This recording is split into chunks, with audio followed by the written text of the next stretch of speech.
Now, just as we kind of bring this to a close, here's one of the amazing things here.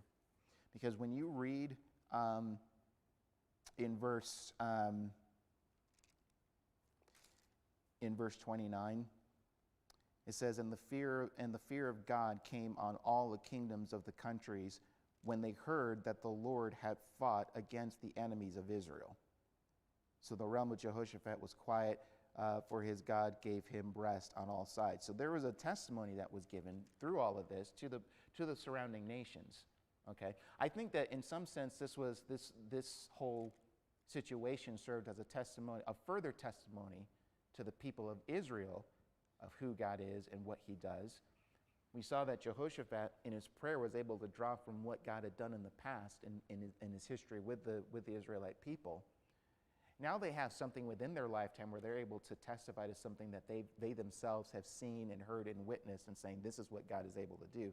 So I think it was a testimony of that sort to the people of Israel in that situation. But it also was a testimony in a very frightful sort of way to all the people surrounding them.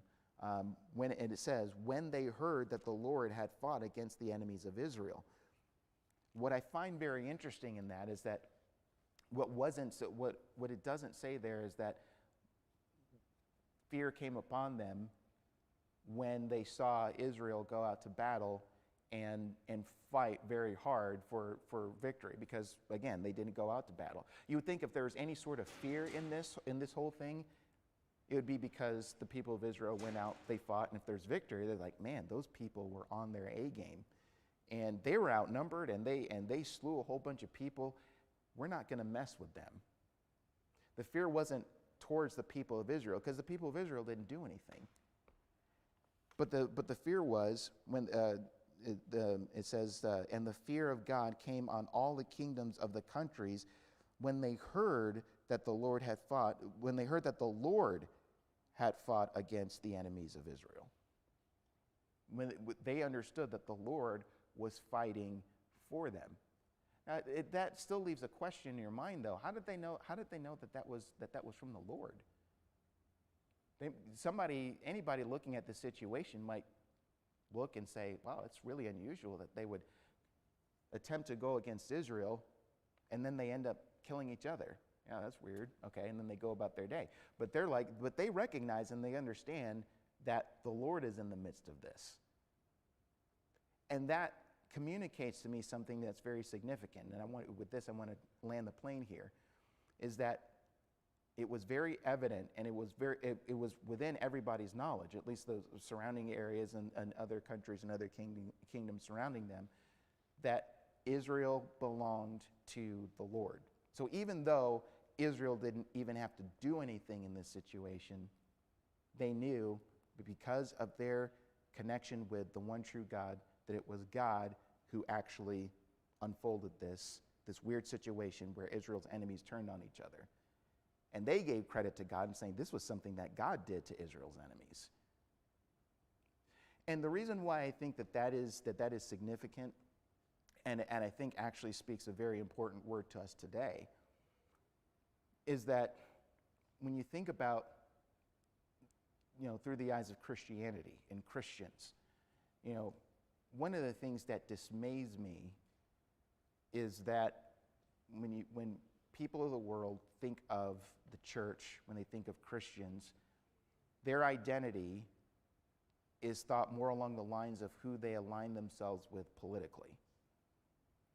Really, if you ask anybody, when's the last time, here's the question, when's the last time you heard people, whenever it talks about Christians in the news and things like that, when's the last time anything's ever been said about these are people who they are because they follow Jesus Christ? Or because this is what Jesus Christ says, this is what the Bible says, and this is why they believe this is why they do this is, most of the time when you're watching the news or something like that, they think, okay, Christian, okay, Trump supporter. Oh, Christian conservative. Okay, Christian, he's a Republican. He or she is a Republican. And that might be true, but you know what? I'm kind of tired of being put in a political box. I'm more concerned with how I'm identified as far as my following of Jesus Christ and the faith that I have in him. And I think to a certain degree, the way that Christians are identified in the world today, that's not entirely their fault that they look at us in that way. Because we allow ourselves to be looked that way, because that's really what we're most outspoken about. And so when that's the case, and really what a lot of people see, they see a lot of Christians putting a lot of their faith in a particular person in office, or a particular senators or congressmen or congresswomen in office, and that's really what makes most of the hay that comes out of our mouth. And so if that's what we're talking about most of the time to the people of the world, why wouldn't people on the outside say that's really how Christians identify themselves? And really that's where their faith lies. Their faith lies in whoever's in office. Their faith lies in their governor. Their faith lies in whoever. And we really don't give people an opportunity to be able to see what God is able to do in our midst, because we're too busy saying, I put my faith in politician X or politician Y.